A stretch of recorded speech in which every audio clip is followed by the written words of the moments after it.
Welcome everyone. We're here with Secretary Duncan and Dr. Holdren just after the President's announcement about science, technology, engineering, and mathematics education.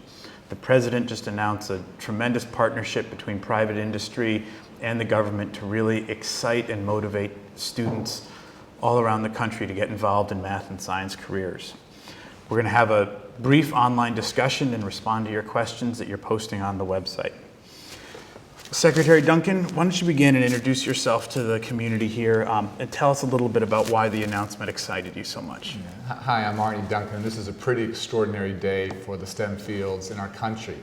You have leadership from the top. You have a president that's passionately committed to this. He said repeatedly that we just can't be, the next generation just can't be the consumers. We have to be the producers. We have to help those students become the makers and the inventors of the new economy. And if we can do that well, America is going to continue to be very, very strong. So this is an extraordinarily exciting time. We want to make science and math and technology and engineering fun. We want to make it exciting. We want to make it engaging. We want to start at the youngest of ages. Today, the President announced over $260 million in donations and in-kind contributions coming in from the corporate and philanthropic community. A chance to have a very, very significant impact, and we want to do everything we can to work out of school as well as in school to dramatically improve the quality of math and science, engineering, and technology education in our schools.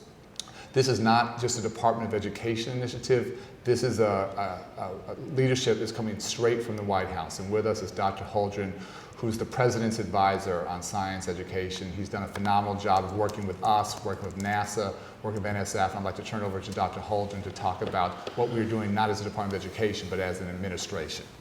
Well, thank you, Secretary Duncan. It's a great privilege for me to be the Science and Technology Advisor to a President of the United States who really understands the importance of science, technology, innovation, and above all, science, technology, engineering, and math education for the future of our country.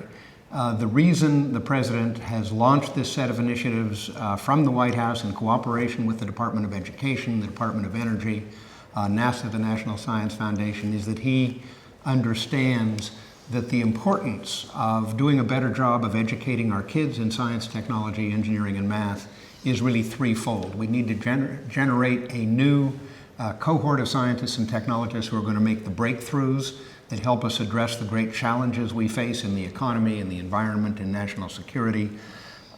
We also want to develop the tech-savvy workforce. We're going to need to be competitive in the 21st century, and we want to develop the science-savvy citizenry who can participate effectively in a democracy where more and more of the decisions that have to get made in that democracy involve science and technology. So it really is a multifaceted set of reasons for getting this right.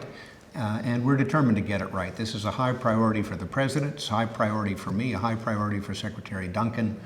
And as today's initiatives indicate, we have a tremendous opportunity for partnership with the private sector, the philanthropic sector, the foundations, and the government at the federal level, at the state level, at the local level. And I think together we're going to get it done. That's wonderful.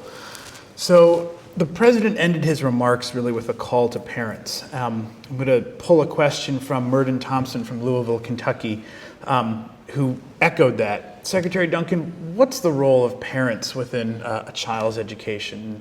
Dr. Holdren, how do we engage parents and the general public more in the practice of science? I'll start and then turn it over to you. It's so critically important that parents be actively engaged, and as much as we want to dramatically improve the quality of what's going on within schools, parents are always going to be our students' first teachers, and they're always going to be our most important teachers. And where you see students' education taking off, it's a partnership between teachers and parents working together. When parents aren't engaged, when they're not active, when they're not responsible for their own children's education, it's very, very tough on those teachers to get the job done just by themselves. So where you have real partnerships, we have all the adults in a child's life working together, great things are going to happen for that child. Another respect in which parents are extremely important is demanding excellence in the teaching that their kids are receiving. The President talked today about his recent trip to Asia, where he talked to leaders in South Korea, Japan, and China, among other things about education. And one of the things those leaders told the President, as he related today, is that the greatest demand for high quality in their education comes from the parents. Parents in Korea, the parents in China, the parents in Japan demanding excellence in the education their kids get, including particularly science, technology, engineering, and math education. It would be great if that happened here as well. Absolutely. So speaking of teachers, Carl Clapper from Central New Jersey has the comment that says we need to separate certification from education. Secretary Duncan, I know this is something you've put a lot of work on. How do we recruit and prepare even better teachers for our kids today? There's a lot in that question. We could take a lot of time. But let me say a couple things. I would love to find much more creative ways to get folks who know math, who know science, who know physics, who knows engineering into our classrooms. We don't have enough teachers who really know the content extraordinarily well, particularly in poor and disadvantaged communities, and where we can better partner with people coming out of industry or people with that deep content knowledge. I think that'd be of tremendous use and benefit for our students. So we want to be much more creative as we go forward. Secondly, we have had a shortage of math and science teachers for I think 3 decades. I don't want to talk about it for another 3 decades. I want to fix it. And we've been blessed to have unprecedented resources. And I think particularly again in underserved communities, I think we should pay math and science teachers more money. And we're going to put literally billions of dollars on the table to reward excellence, to get folks to teach in hard to staff communities, and to get them to work in hard to staff subject areas with a particular focus on math and science. And in long term, we want to think much more about not just certifications on a piece of paper, but on teacher effectiveness. You can have all the fanciest of degrees in the world, but if students aren't learning, are you really making a difference? So we want to move over time from sort of paper credentials to really looking at our students really learning. And those are the teachers where they're making a tremendous difference in students' lives. Those are teachers we want to better reward and highlight and learn from. And if we can do that well, I think we can transform the quality of education in our country.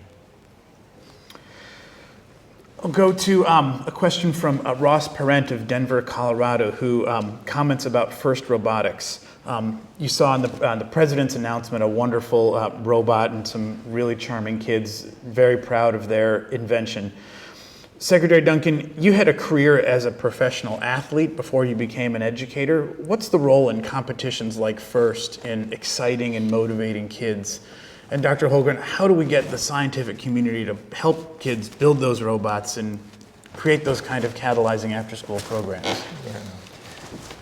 Well, first of all, I would say that the whole robotics effort is an example of the fact that kids learn best by doing. They learn by making things, by doing things much more effectively than just by being lectured at about things. And I think this robotics competition, in which we saw a demonstration of one of the winners earlier today, is a great example of that. What we have happening in some of these initiatives that are being rolled out today, that were being rolled out today by the president, is we have the private sector, the philanthropic sector, and the government working together to create some new activities and approaches in which we'll have more competitions. The winners of those competitions will be brought to the White House. The president was very clear saying, you know, we bring the NCAA champions to the White House. We should also bring the champion students in science and engineering competitions to the White House. In fact, we've done some of that already. I've had several groups of science and math winners in the Oval Office with the president, and we're going to do more of that. But we're going to use prizes, I think, in a much more wide-ranging way to energize kids to get engaged in these competitions and to do well. I think John said it perfectly. If we really want students to be engaged, we have to teach them in an engaging way. If this is simply memorizing facts and memorizing the periodic table, we're not going to get the kind of innovation we want. But if students are engaged in real competition, if they're working together, basically every high school in this country has a football team. Why doesn't every high school in this country have a robotics team? I think that's the kind of opportunity we want. And we have to have a particular focus on women and on minorities. We have to get more people engaged in math and science education, and things like the robotics competitions are just a heck of a lot of fun. The winners, they have 70,000 people in the Georgia Dome for the championship. This is a huge, huge deal, and we need to make sure more students have those kinds of opportunities. We've had a couple questions come in, one from Indiana, one from San Diego, about the nonprofit sector. Gentlemen, could you each talk about what's the role of the nonprofit sector in really improving STEM education? Well, first of all, a number of the major foundations, the MacArthur Foundation, the Carnegie Foundation, are involved in funding the initiatives that we launched today.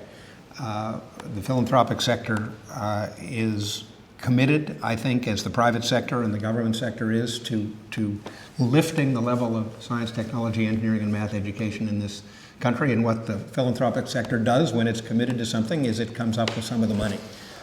And they're doing that here. The total value of the initiatives launched today was, as the Secretary already mentioned, $260 million and rising.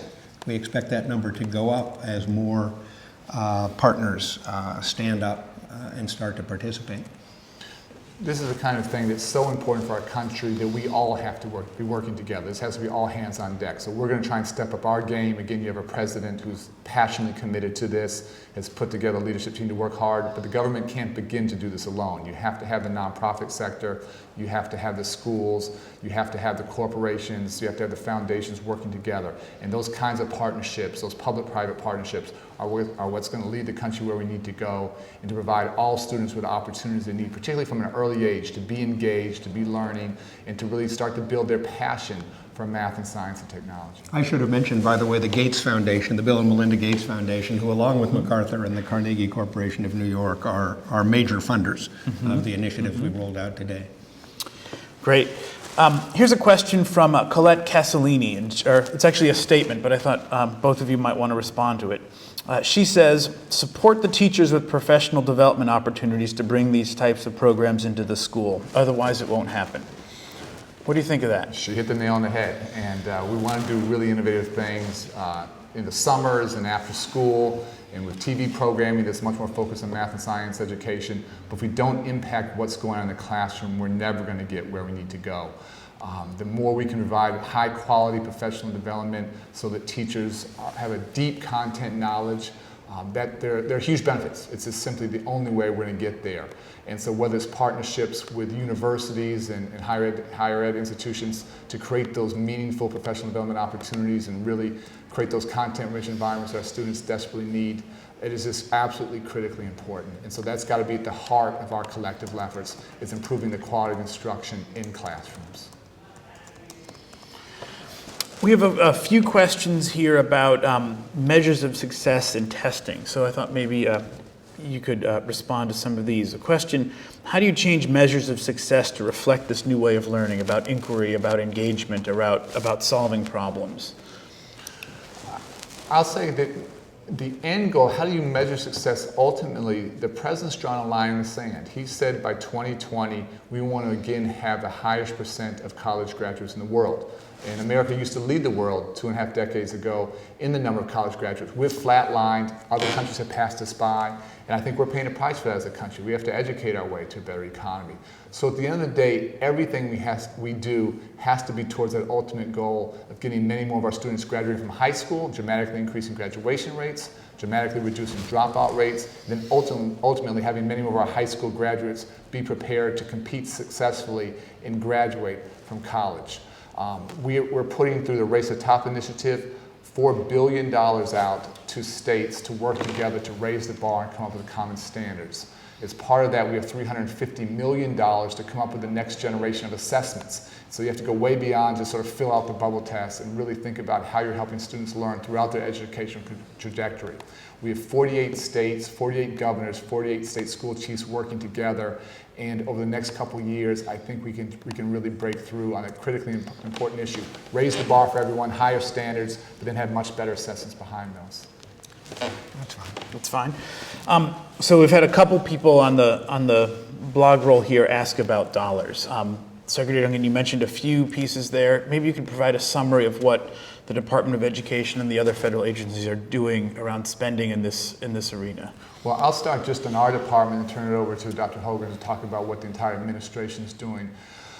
With the President's leadership and the bipartisan support of Congress, we've had an unprecedented investment in education, over $100 billion in new money, just sort of never happened before at every level, early childhood, K-12, excuse me, in higher ed. So it's just a remarkable opportunity. What we also have is not just unprecedented dollars, but unprecedented discretionary dollars to really invest in those states, those districts, those nonprofits, those universities that are willing to do two things: raise the bar for all students and dramatically close the achievement gap. And so whether it's the Race to the Top Fund, which is $4 billion, whether it's the Invest in Innovation Fund, the I3 Fund, which is $650 million, coming right behind that will be school improvement grants of $3.5 billion.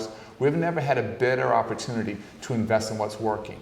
And what I've said repeatedly is that the good ideas are never going to come from Washington. The best ideas in education are always going to come at the local level. Great teachers, great principals making a difference in students' lives. What we want to do is invest unprecedented resources behind those best practices, learn from them, replicate them, take it to scale, and move these pockets of excellence, these islands of excellence, and make them systems of excellence. We have a chance, finally, to be able to do that. Certainly by far the largest part of the new government money for education is the money that Secretary Duncan has described as going through the Department of Education, but there are other efforts. Secretary Chu in the Department of Energy, the NSF Director Arne have announced a program called Re-Energize at a level of some tens of millions of dollars, which is intended to use the clean energy challenge as a way to inspire and energize a new generation of kids who would work in science and engineering and mathematics related to that particular challenge. There are a variety of other efforts spread through the cabinet departments and the White House offices. But I would say the most important thing that's new about today's announcements is the remarkable set of partnerships that bring in the philanthropic sector and the private sector with both contributions of money and in-kind contributions, pledging resources in terms of the time and effort of the employees of these companies. We have Time Warner Cable launching a campaign to connect over 1 million students to engaging after-school science, technology, engineering, and math activities. You've got the Discovery Channel that's going to be producing $150 million worth of effort to deliver to kids in the after-school hours, 3 to 5 in the afternoon, interactive science and technology content on their cable televisions. We've got a program that's aimed at developing science labs for every middle school and every high school so that kids can learn more science and engineering in hands-on ways. And again, that's being very, very heavily funded with in-kind contributions from business. So it's not just government money that's going to get this done, it's private sector money, it's philanthropic money, and it's these partnerships of folks working together. Dr. Holdren, you're an esteemed scientist. Actually a couple questions here seem to speak about a concern that science is just going to be limited to a list of facts. Maybe you could talk a little bit about how facts play a role in the practice of science, and then Secretary Duncan, what are the implications for that around Race to the Top and the new assessments that are coming?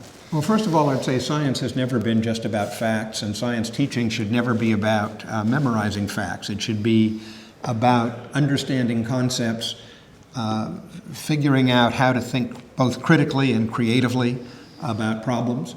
And in fact, one of the reasons that science education is a particularly valuable thing, well beyond the potential breakthroughs that can be made relating to health and the economy and environment and so on, is this skill of thinking systematically and critically about new problems.